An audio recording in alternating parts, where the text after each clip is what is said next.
Petroleum companies को दाम बढ़ाने पड़ सकते हैं। के लिए महंगाई बढ़ने की एक आशंका है अगर युद्ध लंबा चलता है। मुझे लग रहा है दुबई का रियल एस्टेट क्रैश करेगा, क्योंकि दुबई को बहुत बुरी तरह से ईरान ने एक तरह से आहत किया है कि अगर ये विश्व युद्ध का एक परिप्रेक्ष्य बन रहा है तो सोना चांदी यहाँ से बुलिश है। सोना चांदी ऊपर जाएगा तो लंबे वक्त के लिए जो भी रखेगा उसको इसमें बहुत अच्छा इसमें रिटर्न देखने को मिलेगा। डॉलर के मजबूत होने से हो क्या रहा है कि डॉलर के मजबूत होने से यहाँ पर प्रॉब्लम आ रही है कि जो भी सामान हम इंपोर्ट करते हैं, कच्चा माल हो या फिनिश प्रोडक्ट हो, वो महंगा आएगा। तो धीरे धीरे ये महंगाई आपकी रसोई तक जाएगी। अगर ये लड़ाई लंबी चलती है तो ये महंगाई धीरे धीरे चुपचाप बिना आपको बताए आपकी रसोई, आपके पेट्रोल डीजल के बिल तक जा सकती है। अगर ये $90-100 पार करता है तो इंडियन पेट्रोलियम कंपनीज को दाम बढ़ाने पड़ सकते हैं। तो आप धीरे धीरे आपके लिए महंगाई बढ़ेगी। तो भारत के लिए महंगाई बढ़ने की एक आशंका है अगर युद्ध लंबा चलता है। बाकी जितना बाकी देशों पे इम्पैक्ट होगा जो ग्लोबल है, उतना भारत पर इतना असर नहीं होगा। हम अपने आप में दुनिया है, आत्मनिर्भरता की हम बात करते हैं, आत्मनिर्भरता की हम तरफ जितने जैसे हम आत्मनिर्भर होते जाएंगे, जैसे जैसे हमारे यहाँ फैक्ट्रीज लगेंगी, सामान यहाँ बनने लग जाएगा, इंपोर्ट पर डिपेंडेंस कम हो जाएगी, एक्सपोर्ट पर भी डिपेंडेंस कम हो जाएगी। अभी जो हाल में टैरिफ की वजह से हुआ, त्यों त्यों हमारे ऊपर इसका असर कम होगा, पर एक एक सीमा तक होगा संजीव। उसके बाद जब भारत को इसमें उलझना पड़ेगा आगे जाके, जैसा आप कह रहे थे, आप कर्नल सोडी की बात बता रहे थे, या जो मैंने पहले बताया कि भारत अपने आप को तटस्थ बहुत दिनों तक नहीं रख पाएगा। तो जब भारत उलझेगा तो फिर तो इसको जियोपॉलिटिकल सीधा इम्पैक्ट भी आएगा। शरद जी, फिलहाल के लिए मुझे लग रहा है एक आम भारतीय को चिंता करनी चाहिए, पर ज्यादा चिंता की कोई बात नहीं। शरद जी, कई सवाल आपके उससे निकल के आ रहे हैं। एक तो कुछ भी हो, भारत भले ही जंग का हिस्सा ना हो इसकी, मिडिल ईस्ट वाली की, लेकिन भंवर में भारत फंसा हुआ है और आगे चिंता की बात है। भारत को अपने भविष्य के बारे में सोचना होगा, पहला। दूसरे सर, ईरान और इजराइल तो लड़ रहे हैं, इनका तो काम लड़ने का है, एक दूसरे के ऊपर बमबारी मिसाइल अपनी अपनी रक्षार्थ ही कर रहे हैं, सुरक्षा के लिए कर रहे हैं। ये दो देश लड़ रहे हैं, इनका नफा नुकसान ये जाने, जाहिर सी बात है नफा तो किसी में नहीं है जंग में, दोनों को नुकसान होगा। अमेरिका कहां खड़ा होगा, अमेरिका का डॉलर कहां खड़ा होगा, ट्रंप की आज क्या हालत होगी और इस युद्ध के बाद? देखिए, बहुत अच्छा आपने सवाल पूछा, क्योंकि बहुत सारे लोग सुबह से मेरे से सवाल पूछ रहे थे सोने चांदी का, ये जो कीमत उतनी क्यों नहीं बढ़ी, फिर बढ़ के गिर क्यों गई। जियोपॉलिटिकल टेंशंस हैं फिर भी सोने की कीमत गिर रही है। तो डॉलर डॉलर की जो इंट्रिंसिक वैल्यू अंग्रेजी में हम बोलते हैं, जो उसकी आंतरिक परिस्थिति है डॉलर की, वो अच्छी नहीं है। पर क्योंकि क्रूड ऑयल दुनिया का ज्यादातर डॉलर में ट्रेड किया जाता है, तो जो $70 पे क्रूड ऑयल था लड़ाई शुरू होने से पहले, वो युद्ध शुरू होने के बाद आज $83-84 पे खुला है। तो उससे क्या हुआ है कि डॉलर की डिमांड आप देखिए, प्रति बैरल $13 ज्यादा पे करने पड़ रहे हैं। तो जब ज्यादा पे करने पड़ते हैं तो डॉलर की डिमांड बढ़ती है। डॉलर की डिमांड बढ़ने से एक डॉलर इंडेक्स है अंतरराष्ट्रीय स्तर पर, जिसमें 6 करेंसीज आती हैं। मैं करेंसी का फिर से नाम ले लेता हूं।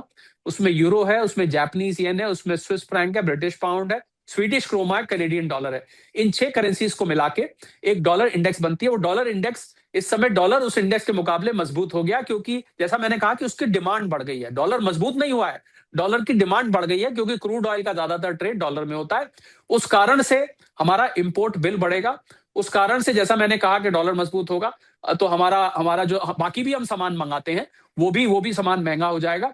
पर ये ज्यादा दिन तक नहीं रहेगा ऐसा, क्योंकि अमेरिका क्या करेगा, उसकी परिस्थिति खराब है। आपने कहा अमेरिका कहां खड़ा है, अमेरिका की आर्थिक परिस्थिति खराब नहीं, बहुत खराब है। $39 ट्रिलियन का उसके ऊपर लोन है।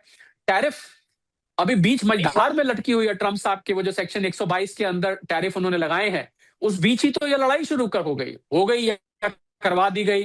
ध्यान भटकाने की कोशिश थी या जो भी थी, वो आप स्वयं सीजन जर्नलिस्ट हैं, आप खुद ही समझते रहे। तो वो जो टैरिफ वाला बम था, वो बम तो अभी अभी रखा हुआ है। जो ट्रंप साहब कह रहे थे मैं इतना लगा दूंगा, कोई गेम ना खेले मेरे से, ये ना करे वो ना करे, वो जो सारी बातें कर रहे थे, वो तो अभी लोग भूले हुए हैं, खुद भी वो पता नहीं भूले हुए हैं कि नहीं, या वापस उस पर आएंगे। तो मुझे लग रहा है कि अमेरिका की आंतरिक परिस्थिति खराब होने की वजह से डॉलर कमजोर होगा। लॉन्ग टर्म में डी डॉलराइजेशन जिसको हम कहते हैं, वो आपको होती दिखाई देगी। बीच बीच में ये डॉलर का ऊपर जाना, और आर्टिफिशियल तरीके से अगर आप डॉलर को ऊपर रखेंगे तो वो ज्यादा दिन तक ठहर नहीं पाएगा। तो मुझे ये नजर आ रहा है कि डॉलर कमजोर होगा, अमेरिका कमजोर होगा। अमेरिका ये जो अपनी बादशाहत दिखाता है, अमेरिका जो अपनी शहनशाही दिखाता है, अमेरिका जो अपना रुआब दिखाता है, अमेरिका जो अपना रुतबा दिखाता है, अमेरिका जो अपनी दादागिरी दिखाता है, ये दादागिरी में आपको कमी आती दिखेगी। जैसे ही इसमें कमी आएगी, आपको डॉलर कमजोर होता दिखाई देगा और दुनिया की बाकी करेंसीज आपको अपने आप मजबूत होती दिखाई देंगी। संजीव। शरद जी बिल्कुल सही कह रहे हैं कि भारत का जो होगा होगा। भारत भंवर फंसा है, आज नहीं तो कल उसको निपटना है। अपनी रणनीति तैयार करनी होगी, अपनी कूटनीति, सामरिक नीति, विदेश नीति अपनी तैयार करनी होगी। सवाल भारत का है, लेकिन ये तय है कि जंग भले ही ईरान और इजराइल लड़ रहे हों, मगर दम ट्रंप, अमेरिका और उनका डॉलर भी तोड़ेगा, आज नहीं तो बहुत जल्दी आने वाले कल में। आपने बिल्कुल सही कहा है। अब जब चूंकि आपका स्पेशलाइजेशन है, इस सब का मैं सिर्फ भारत के परिप्रेक्ष्य में बात कर रहा हूं। ये जो मिडिल ईस्ट में जंग है, इससे दुबई का जो बिजनेस है, क्योंकि मिडिल ईस्ट के आसपास आप कहीं भी देखिए, भारत तो बहुत करीब है, बहुत दूरी नहीं है दुबई से।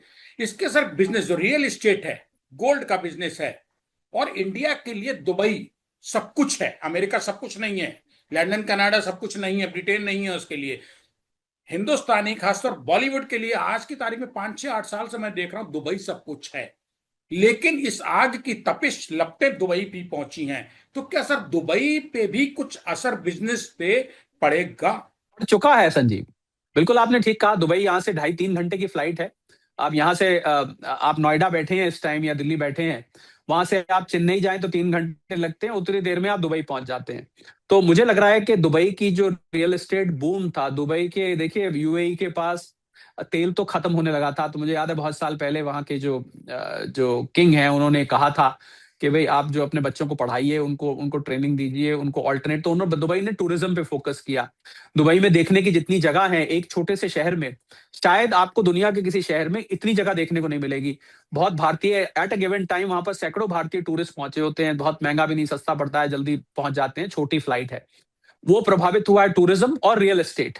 आपने बिल्कुल ठीक कहा। बॉलीवुड के बहुत सारे लोगों ने वहां शहनशाही बंगले ले रखे हैं, बड़े लैविश बंगले। बहुत सारे लोग तो रहते ही वहीं हैं। विवेक ओबरॉय साहब हैं, सोनू निगम है, और भी वो शाहरुख खान साहब का वहां पर पाम जुमेरा में बंगला वगैरह वगैरह वगैरह। बहुत उसके बारे में चर्चा चलती रहती है। मुझे लग रहा है दुबई का रियल एस्टेट क्रैश करेगा, क्योंकि दुबई को बहुत बुरी तरह से ईरान ने एक तरह से आहत किया है।